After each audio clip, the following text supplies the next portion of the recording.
मुळात छत्रपती शिवरायांचा इतिहास जाणून घेण्याची आपल्याला काहीच गरज नाही. गरज आहे ती फक्त शिवाजी या 3 अक्षरांना जवळून समजून घेण्याची. बाकी शिवाजी महाराज आपल्याबरोबर आहेतच वर्षानुवर्ष. प्रत्यक्षात जगाने जे केलं ते शिवाजी महाराजांनी कधीच केलेलं नाही आणि जे शिवाजी महाराजांनी केलं ते जगाला कधी जमलंच नाही. आणि याच कारणामुळे जगाला शिवाजी महाराजांसमोर नेहमीच नतमस्तक व्हावं लागलं. नमस्कार, मी शंतनू निळकंठ जाधव, कृषी पदवीधर युवा शक्ती संघटना महाराष्ट्र राज्य आणि विद्यानंद ॲग्रो बारामती यांनी आयोजित केलेल्या छत्रपती शिवाजी महाराज यांच्या जयंती उत्सवानिमित्त राज्यस्तरीय ऑनलाईन वक्तृत्व स्पर्धेत आपल्या सर्वांच्या अनुमतीने छत्रपती शिवाजी महाराज यांची युद्धनीती या विषयावर माझे मनोगत व्यक्त करीत आहे. विषयाच्या सुरुवातीला जगाला शिक्षणाचा महामंत्र देणारे राष्ट्रपिता महात्मा ज्योतिराव फुले, आदर्श अशी राज्यघटना आणि संविधान देणारे विश्वरत्न डॉक्टर बाबासाहेब आंबेडकर, राजवैभव थोर असेल पण त्या राजवैभवापेक्षा रयतेशी असलेली वचनबद्धता जास्त थोर आहे असे म्हणणारे लोकराजे राजश्री छत्रपती शाहू महाराज या 3 आदर्श आणि मूलभूत विचारांना माझ्या वाणीतून अभिवादन करतो आणि माझ्या आजच्या विषयाला सुरुवात करतो. प्रथमतः छत्रपती शिवाजी महाराज यांच्या जन्मा अगोदर भारतात जी युद्धनीती होती ती आपल्यासमोर मांडतो. तर राम रावण युद्धापासून तर इसवी सन 1711च्या मोहम्मद बिन कासिम या इस्लामी रूपाने आलेल्या आक्रमणापर्यंत भारतात जी युद्ध लढली गेलीत किंवा भारतात ज्या लढाया लढल्या गेल्यात त्या नैतिकतेच्या आधारावर लढल्या गेल्यात. केवळ 2 सत्तांमधील राजकीय मतभेदांमुळे ही युद्ध लढली गेली आणि त्यामुळे सामान्य जनतेला त्यापासून होणारा त्रास हा खूप कमी प्रमाणात होता. पण त्यानंतर भारतात जी इस्लामी आक्रमणं झालीत त्यात नैतिकतेचा कुठेही संबंध नव्हता. कोणतीही वचनं, कोणतीही बंधनं न पाळता सामान्य जनतेचा त्या युद्धांमुळे अतोनात प्रमाणात छळ माजवला गेला. सुलतान त्याकाळी आपल्या शत्रूला राजदरबारात भेटण्यासाठी बोलावत आणि त्याचा खून पाडत असत. लखोजी राजे जाधव आणि त्यांच्या मुलांचा निजामशाहीच्या दरबारात अशाच प्रकारे खून पाडण्यात आला. इतिहासात आपल्याला अशी शेकडो उदाहरणं भेटतील, पण आम्ही मात्र इतिहासाकडून काहीही शिकण्यास तयार नव्हतो. त्या काळी युद्धाचा निर्णय हा सुलतानच घेत असत आणि त्यामुळे आम्ही अडचणीच्या ठिकाणी युद्धात सहभागी होत आणि त्यामुळे आमचा युद्धात पराभव होत असत. भौगोलिक परिस्थितीचे अज्ञान, गुप्तहेर खात्याकडे दुर्लक्ष, हत्यारं, नवी युद्ध कौशल्य यांचा अभाव या बऱ्याच कारणातही आम्ही बऱ्याच प्रमाणात मागे पडलो होतो. आणि अशा परिस्थितीत जेव्हा भारत मातेच्या 4ही बाजूंना इस्लामी राज्यसत्ता या नाच करीत होत्या, अशा परिस्थितीत 350 वर्ष गुलामगिरीच्या अधिपत्याखाली राहिलेल्या मराठी मातीला ज्यांनी स्वतःचं राज्य किंवा स्वतःचं स्वराज्य निर्माण करण्याचं स्वप्न पाहिलं ते छत्रपती शिवाजी महाराजांनी.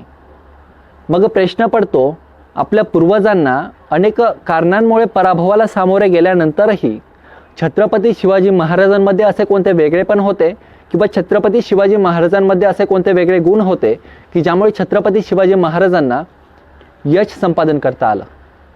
तर सगळ्यात महत्त्वाची गोष्ट म्हणजे शिवाजी महाराजांनी इतिहासातून घेतलेलं शहाणपण. त्या शहाणपणातून त्यांनी घेतलेली त्यांची युद्धाची नीती. छत्रपती शिवाजी महाराज यांचा भौगोलिक अभ्यास अतिशय दांडगा होता आणि त्यातच बालपण आणि किशोर अवस्था त्यांनी सह्याद्रीच्या कडेकपारात गेल्यामुळे सह्याद्रीची खडानखडा माहिती छत्रपती शिवाजी महाराजांना होती. अवघड वळण, शत्रूला कोठे कोणता येईल अशा घोडखिंडी याची संपूर्ण माहिती छत्रपती शिवाजी महाराज आणि त्यांच्या सवंगड्यांना होती.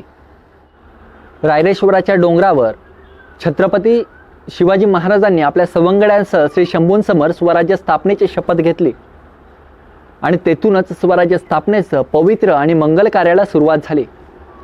दुर्लक्षित अशा तोरणा किल्ल्यावर छत्रपती शिवाजी महाराजांनी स्वराज्याचा भगवा ध्वज फडकावला. तेथे जे धन मिळाले त्याच्या आधारावर जवळच असलेला मुरुंबदेवाचा डोंगर छत्रपती शिवाजी महाराजांनी न्याहाळला आणि तेथेच स्वराज्याची पहिली राजधानी बसली आणि हाच तो किल्ले राजगड जेथे छत्रपती शिवाजी महाराजांनी उभय आयुष्यातील जवळजवळ 27 वर्षे व्यतीत केली. स्वराज्य स्थापनेचं ते पवित्र आणि मंगल असं कार्य पुढे अविरतपणे सुरूच होतं. स्वराज्याची जी पहिली मोठी लढाई लढली गेली ती किल्ले पुरंदर येथे बाजी पासलकर यांच्या नेतृत्वात ती पहिली मोठी लढाई लढण्यात आली. दुर्दैवाने त्या युद्धात बाजी पासलकरांना वीरमरण प्राप्त झाले. पण छत्रपती शिवाजी महाराजांना पहिल्याच लढाईत मोठे यश प्राप्त झाले होते. पहिल्याच लढाईत छत्रपती शिवाजी महाराजांचं युद्ध कौशल्य आणि युद्ध नेतृत्व दोघंही पणाला लागले होते. पण पहिल्याच लढाईतल्या विजयानंतर छत्रपती शिवाजी महाराज झळाळून निघाले होते. आणि सगळ्यात महत्त्वाची गोष्ट म्हणजे त्या युद्धाच्या वेळी छत्रपती शिवाजी महाराजांचं वय होतं अवघं 18 वर्ष. त्यानंतर छत्रपती शिवाजी महाराजांनी स्वराज्यासाठी अनेक लढाया लढल्यात, अनेक मोहिमा फत्ते केल्यात. जवळजवळ स्वराज्यासाठी 400च्या वर लढाया छत्रपती शिवाजी महाराजांनी लढल्या, त्या आपण सर्वज्ञात आहातच. मी त्या विषयाकडे वळत नाही, पण छत्रपती शिवाजी महाराजांनी अगदी कमी वयात आणि अगदी कमी वेळात स्वराज्यासाठी गुप्तचर खात्याचे मोठे जाळे विणले होते. परकीय मुलखात होणाऱ्या घडामोडी, शत्रूच्या होणाऱ्या हालचाली, स्वराज्याला कुठून धोका आहे, स्वराज्याला कसा धोका आहे, या सगळ्या गोष्टींची माहिती छत्रपती शिवाजी महाराजांना सगळ्यात आधी गुप्तचरांकडून मिळत होती. दगे खाण्याचा आपला इतिहास विसरून दगे देण्याचा नवीन परिपाठ छत्रपती शिवाजी महाराजांनी सुरू केला. शत्रूचे सामर्थ्य जेथे जास्त असेल त्याचे छत्रपती शिवाजी महाराजांनी लपून वार करायला सुरुवात केली. शत्रू सैन्य सावध होताच शक्य तेवढी कापाकापी करून मराठी सैन्य तेथून फरार होई आणि नव्या सामर्थ्यानिशी पुन्हा शत्रू सैन्याचे लचके तोडायचे काम हे मराठी सैन्याने केले. शिवाजी महाराजांनी शत्रूला सर्रासपणे अनेक वचने दिलीत आणि शब्द दिलेत आणि सर्रासपणे ते मोडलीत सुद्धा. कारण शब्द आणि वचनं ही आपल्या माणसांची पाळायची असतात. शत्रूला कसलं वचन, शत्रूला कसला शब्द पाळणं झालं किंवा शत्रूचा कसला विश्वासघात, कारण शत्रूबरोबर असंच वागायचं असतं. छत्रपती शिवाजी महाराजांनी रात्रीची युद्ध निषिद्ध न मानता रात्रीच्या वेळी हटकून युद्ध करायला सुरुवात केली. फितुरी करणाऱ्याला छत्रपती शिवाजी महाराजांनी कधी माफ केले नाही. हातात आलेल्या शत्रूलाही शिवाजी महाराजांनी कधी जीवदान दिले नाही.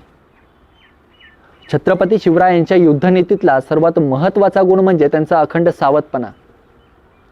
छत्रपती शिवाजी महाराजांनी मोहिमांदरम्यान असो किंवा शत्रूची चालणाऱ्या चर्चांदरम्यान असो आपला सावधपणा कधीही ढळलेला आपल्याला इतिहासात पाहायला मिळत नाही. शहाजी राजांकडून छत्रपती शिवाजी महाराजांना जो प्रख्यात असा गुण मिळाला तो म्हणजे गनिमी कावा.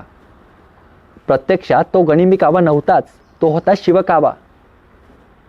गनिम या शब्दाचा अर्थ होतो लुटारू. लुटारू जसा अकस्मात येतो आणि लूट करून फरार होतो, त्याचप्रमाणे तेच धोरण छत्रपती शिवरायांनी अवलंबलं होतं. छत्रपती शिवाजी महाराजांनी पुरंदरच्या तहावेळी आपल्या उभा आयुष्यात कमावलेले 23 किल्ले गमावले होते. त्यांच्याजवळ किल्ले उरले ते फक्त 12. पण अशाही परिस्थितीत 33 वर्षाच्या शिवाजी महाराजांनी आजच्या तरुणासारख्या डिप्रेशनमध्ये न जाता त्यांच्या मनात आजच्या तरुणासारखा आत्महत्येचा विचार आला नाही. तर अशा गंभीर परिस्थितीतही छत्रपती शिवाजी महाराजांनी मनोधैर्य उंचावून ठेवले आणि पुढील 8 वर्षात ते 23 किल्ल्यांचे रूपांतर 350 किल्ल्यात केले.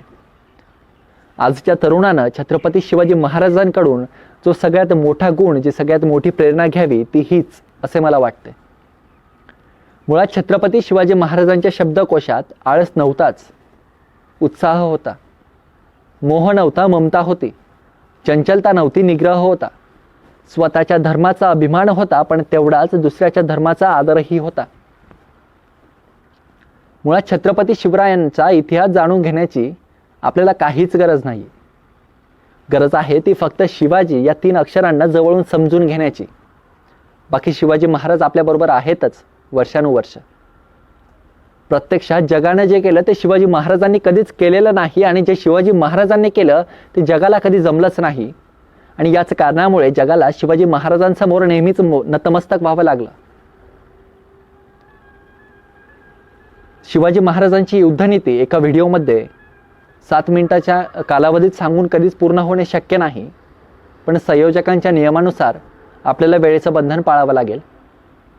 ज्या शिवाजी महाराजांनी महाराष्ट्राच्यासाठी त्यांची सगळी जीवन ऊर्जा खर्च केली किंवा समर्पित केली, त्या छत्रपती शिवाजी महाराजांचं जीवनचरित्र एका चौकटीत बंदिस्त न करता त्यांच्या चरित्रावर पुन्हा आपण नव्याने प्राणप्रतिष्ठा करायला हवी. आणि तेच आपल्या दृष्टीने खऱ्या अर्थाने उत्सव ठरणार आहे. त्यांचे आचारविचार अंगीकारणे हेच आपल्या दृष्टीने महत्त्वाचे ठरणार आहे. छत्रपती शिवरायांचा आचारविचार अंगीकारणे कदाचित यातूनच नवीन विचारांचा उषाकाल निर्माण होईल. याच एका अपेक्षेसह मी शंतनू निळकंठ जाधव आपली सर्वांची रजा घेतो. धन्यवाद. जय महाराष्ट्र.